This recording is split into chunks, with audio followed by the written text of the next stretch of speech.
Hi friends, ഇന്ന് രാവിലത്തെ breakfast ഞങ്ങളുടെ വീട്ടിൽ പുട്ടും കടല. എങ്കിൽ അത് നിങ്ങൾക്കൊന്ന് കാണിച്ചു തരാം റെസിപ്പി എങ്ങനെയാണെന്നുള്ളത്. ഞാൻ ഇന്നലെ തന്നെ കടല കുതിക്കാൻ വേണ്ടി വെള്ളത്തിൽ ഇട്ടിട്ടുണ്ടായിരുന്നു. അപ്പോൾ അതിൻ്റെ കൂടെ 3 സവാള, 2 പച്ചമുളക്, കറിവേപ്പില, മഞ്ഞൾപ്പൊടി, ഗരം മസാല, ആവശ്യത്തിന് ഉപ്പും വെള്ളം ഒഴിച്ച് കുക്കറിലാണ് ഞാൻ വേവിക്കുന്നത്.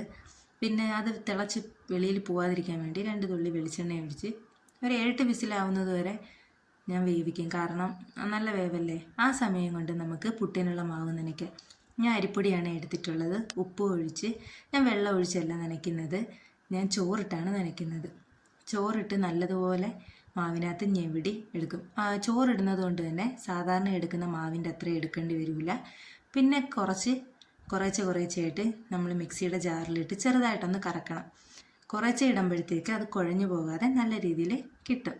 നോക്കുമ്പോൾ നനവ് ശരിയല്ല എന്നുണ്ടെങ്കിൽ നമ്മൾ കുറേശ്ശെ ചോറും കൂടെ ഇട്ട് കൊടുത്ത് നനയ്ക്കണം. ഞാനിപ്പോൾ തോനെ മാവ് ഇട്ടിട്ടുണ്ട്, പക്ഷേ നിങ്ങൾ കുറേശ്ശെ ഇടുകയാണെങ്കിൽ എളുപ്പം ചെയ്യാൻ പറ്റും. ഞാനത് ചെയ്യുന്നത് കൊണ്ട് എനിക്ക് അതിൻ്റെ രീതി അറിയാവുന്നതുകൊണ്ട് ഞാൻ ചെയ്തതാണ്. ആദ്യമായിട്ട് ചെയ്യുന്നവരാണെങ്കിൽ കുറേശ്ശെ ഇട്ടേ നനയ്ക്കാവുള്ളൂ. അപ്പോൾ ആവശ്യത്തിന് നനഞ്ഞ് കിട്ടുന്ന നമുക്കറിയാമല്ലോ. അപ്പോഴത്തേക്ക് കടല വെന്തിട്ടുണ്ട്. നമുക്ക് കടുക് വറുക്കാൻ വേണ്ടി പാത്രം അടുപ്പി വെച്ചു.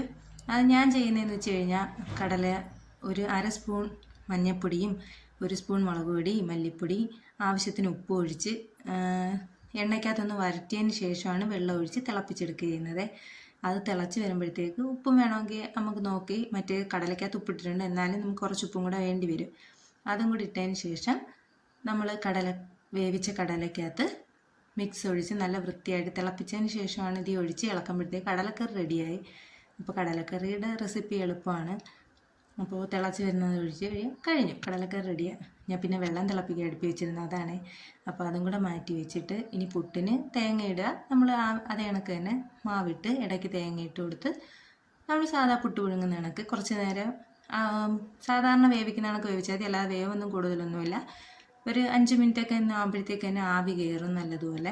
അപ്പോഴത്തേക്ക് പുട്ട് റെഡിയാവും. ഇടയ്ക്ക് തേങ്ങയും വെച്ച് നമ്മൾ സാധാ പുട്ട് പുഴുങ്ങുന്ന കണക്ക് തന്നെയാണ്. പക്ഷേ ഇത് നിങ്ങൾ ഈ അരിമാവിലുണ്ടാക്കിയ കുറച്ച് മാവ് മതി, നല്ല ടേസ്റ്റി ആയിട്ടുള്ള പുട്ട് കിട്ടും. അതുകൊണ്ട് എങ്ങനെയുണ്ട് പുട്ട്? നിങ്ങൾ ഈ റെസിപ്പി ഒന്ന് ചെയ്ത് നോക്കണം. എല്ലാവർക്കും ഇഷ്ടമായി കഴിഞ്ഞാൽ ലൈക്ക് ചെയ്യണം, സബ്സ്ക്രൈബ് ചെയ്യണം.